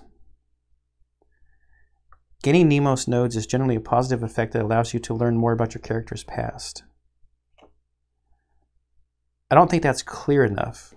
It says, if both Nemos cards assigned to the same Argonaut possess a trait matching your current adventure, add a Nemos node only to the one with more nodes. They all have the same number of nodes possible. I wonder if that means more nodes still to be filled in? Does it mean more nodes still to be filled in, or more nodes already filled in? I'm sure it's clearer in the rulebook, but that's not clear enough, I don't think. Here. Gaining Nemos nodes is generally a positive effect that allows you to learn more about your characters. Remember, however, that it is a forced effect. You cannot choose not to gain a Nemos node. You have to gain them. All right? Okay, last round. Time to set sail again. You should now be able to move to tile 0 to 7. Do it now and mark the last day of the tutorial on the timeline. You finally arrived at the shores of Crete. Okay, so I just want to peek at this other one. I mean, it would have just been different art, but still some ships, a little bit different art. But now we actually have to find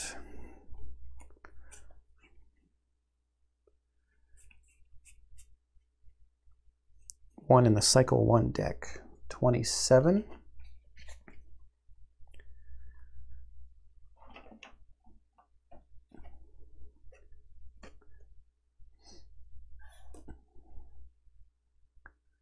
Kenosis.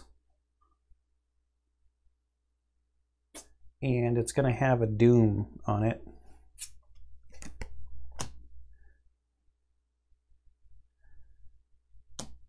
let's move in there, and also the Minoan symbol. And there's a city symbol. All right, finally read the shores of Crete. The lights of Knossos will guide you. First, however, you must resolve the exploration step. We got to do the timeline. We did movement. We got to do timeline. So we mark that off. There's nothing else on the timeline. Next is exploration step, and which is where we've encountered a doom symbol. Put another doom token.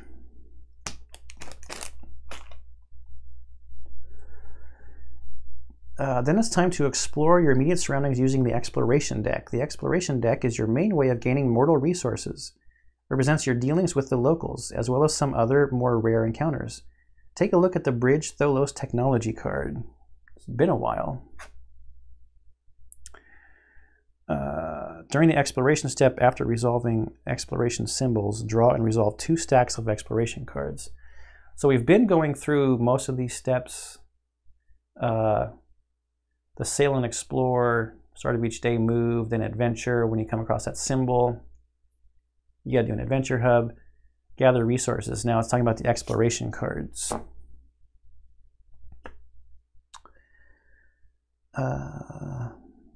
From now on, whenever you move to a new tile, even if it has already been explored, you will gather resources.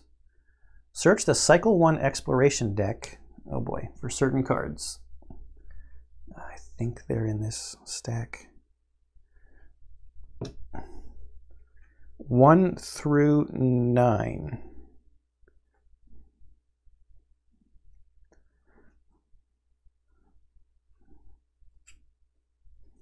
Is this the exploration deck? Yes. For cards 1 through 9. Oh boy. This is exciting television. Oh wait. Okay, it's the cards in the bottom corner. So 4, 8, 1, 7, also 13, 23, 5, 2, 6, 19, 28 through 31. This one doesn't have a number on it. Is it supposed to be 28? No, here's 28.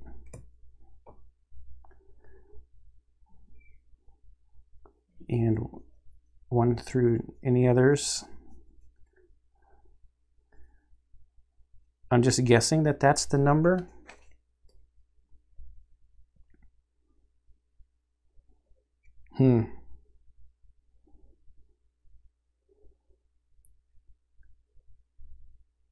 Yeah, you will find a card's number in the lower left corner.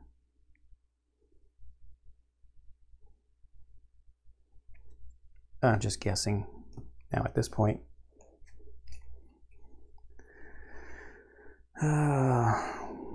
1, 2. I do not have 3, 4, 5, 6, 7, 8. I don't have 3 and 9 because they're still in the deck. 3 and 9. So this is the part where it's like watch the experience of someone playing it for the first time. 13, 19, 23, and then 28, 29, 30, 31. Shuffle them to create the exploration deck. I wish I had my sleeves.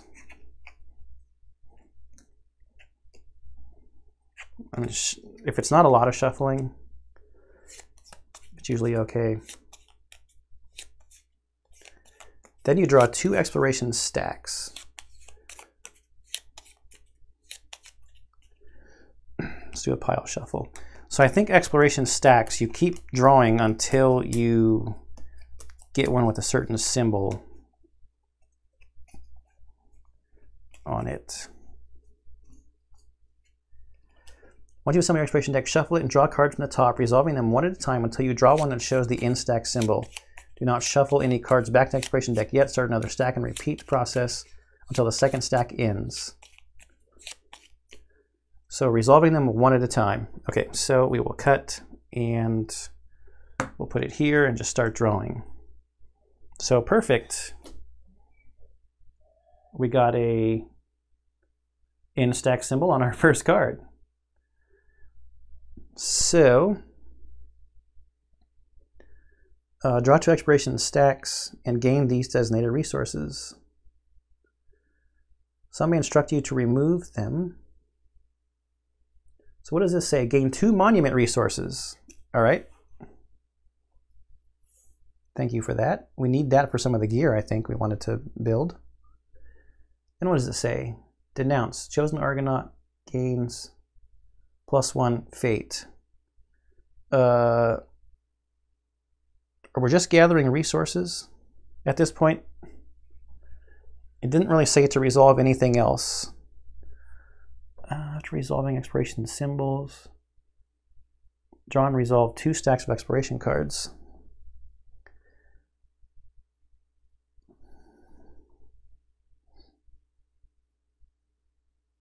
Some may instruct you to remove them until the next timeline battle, or even remove them permanently from the deck, so read the cards carefully.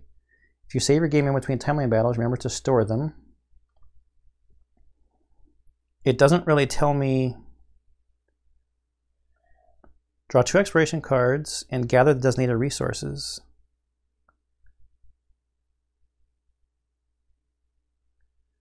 Yeah, so I don't really know. It's not really instructing me what to do with the rest of this card.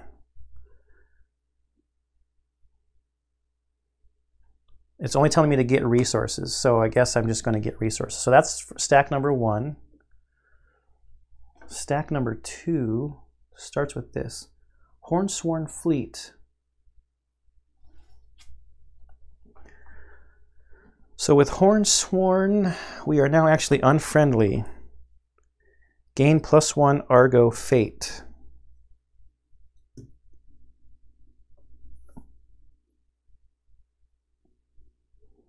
So that takes us to 1. If our Argo Fate was 7 or more, a random Argonaut would gain a despair token. So this has the draw another card symbol on it. Trade Post. Gain 1 Trireme resource. Friendly Plus, gain 2 Trireme resources instead. Oh, wait a minute. I remember that from the rule book, I think. You look at the local faction, and it's the Minoans, and we are still neutral with them, so the friendly doesn't really matter. That's probably why they didn't teach you about it in the tutorial, because there's no possible way you could have denounced or like unfriendly. So we're just going to gain 1 Trireme resource, taking us to 3. But then this also has the stop the stack thing on it. So those were our 2 stacks. Are there a lot of stop in here? No, redraw, stop, redraw. Yeah, so the odds are we were not going to get a whole lot from it. Yeah, and for now your spoils may not seem particularly exciting, but your expiration deck will get better with time.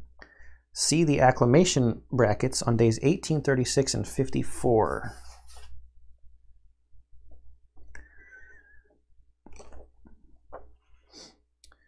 These days you'll remove some cards from the deck and substitute them with improved variants. So here there's like a list, another list of cards to change out. There's no adventure similar to your current tile and no timeline battle, so you can skip the expedition and encounter steps. Before you continue the story, it's time to finally put your hard-earned resources to use in the advancement step. Gain the Argo Works Technology Oversized card.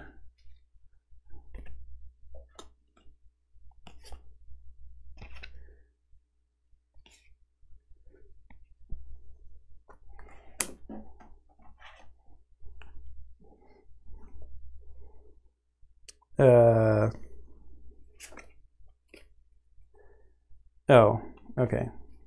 It says it on the back. Argo works. Yep. Okay.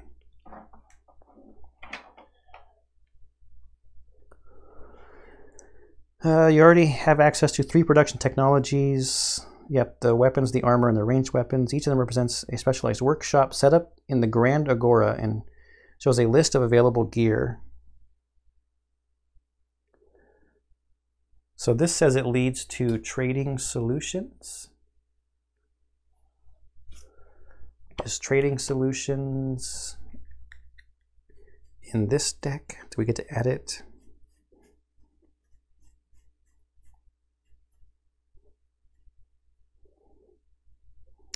I see superior trading solutions. Oh, trading solutions is oversized. Cycle 1 only.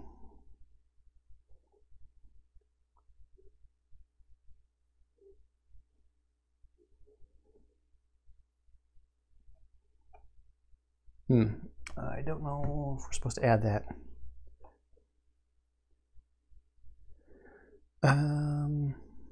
Let's take a look at what this card does. To stand a chance against the primordials, the smiths and priests of the Argo work tirelessly on new types of gear and new engineering solutions. So now we have a new thing here that says craft gear. During the advancement step, you can use available resources to craft gear cards using production technologies. Yep. So these really don't need to be like all laid out. A lot of them are just reference reminders. These are the 3 things that we can craft gear off of.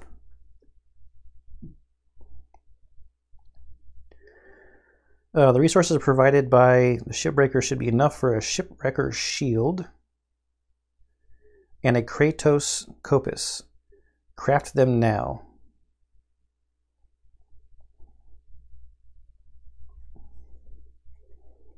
So let's see what they cost.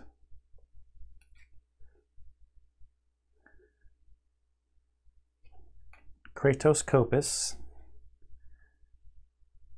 2 trireme, 3 raw ambrosia, 1 infused mechanism, and a shipwrecker shield. 2 armament, 3 raw ambrosia, and 1 muscle cluster.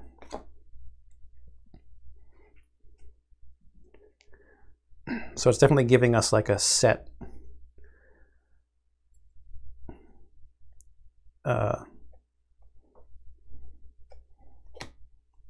gear list of stuff to go in with.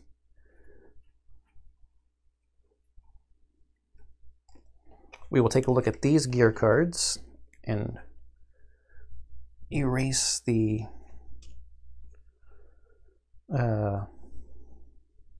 resources here in a second.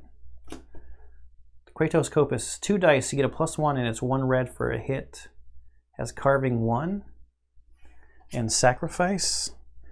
During the first ability window, you can gain a danger to place 1 break token in the Kratos pool. Has keywords bone and knife on it. And then a shipwrecker shield. So it looks like we can definitely build like a tank. This is also a weapon. 2 dice +0. It's the red thing. Crit evade, place 2 opening tokens in the Kratos pool. So if we get a crit evade, that's cool. I don't know what that right there means. Maybe 2 rerolls on evasion would be my guess with a shield. Because it has little swirlies around a die. Each production facility shows a list of gear cards. I'll take down the resources after filming, because this looks like it's about over. Whenever you want to craft something, choose the gear you want to craft, paying its crafting cost, and gain the corresponding gear card. Add it to the Argo Armory deck. You cannot craft a card if you do not have the required resources, or if there's no more copies of the card in the game box. There's no limit to the number of cards you can craft at once. Before you resolve the story step, remove all the map tiles with a T in their numbering. You won't need them anymore. This leaves only one on the table.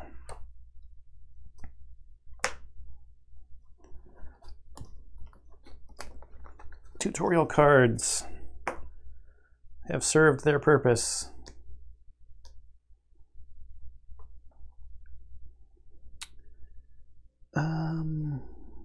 So yeah, we already did the Doom thing, yeah. This marks the end of the Learn to Play. Docking Gnosis finally gives you a chance to resupply and repair the Argo. So reset your stats before you begin the campaign. Set your crew to 5 and your hull to 4. And your Argo, Fate, and Strangers to 0. So we didn't have to worry about it anyways. This I might forget, so I'm just going to do it now. Reset to 5 and 4. And Argo, Fate to 0. Strangers to 0. We didn't get any anyways. Also gain 1 Sisyphus's Tear as a reward for finishing the tutorial. This mysterious divine resource will allow you to replay a lost battle. See a Sisyphus Tears in the rulebook. So in the hidden hold on our sheet, does that say priests? That might say priests. Sisyphus's Tears and rare resources. Yes, priests and tears. Okay, so let's mark 1 for the tears. There are still lessons to learn, but you know enough to freely explore Crete. Look for progress symbols to further your quest. Beware of the doom symbols, as getting too much can spell, well, your doom. Remember to resolve all symbols marked in the timeline, structural and battle research, as well as timeline battles. Go on adventures to gain unique rewards and develop your characters, and gather resources to create new weapons and gear in the Grand Agora. Read the Special Cycle 1 rules, and proceed to paragraph 001 in its main story section. Your Odyssey begins in earnest. Okay, that was a long video with a lot of reading. We got a lot of gear. It looks like we're ready to start in cycle 1. I'm going to have to figure out a good way to separate this stuff. I'm pretty sure these are just going to go back into the exploration deck. And by separate, I mean what do we have in our projects deck? What have we already unlocked when I go to try to store this stuff? I need to look up these Nemos cards, if we get these abilities, the Courage 1 and Will 1, or do we have to finish that whole Nemos before we get those things? But there you go. I hope this was digestible, because again, the point of this was, what is it like for a first-time person going through the Learn to Play? It's a little bit different because I'm also trying to talk to you guys and make sure stuff is visible on screen at the same time, so it's not exactly what it would be like, but there you go. I hope you enjoyed this, and I hope you enjoy everything I'm putting up on the channel. I'm definitely going to continue playing this on the channel, so I hope to see you in the next one.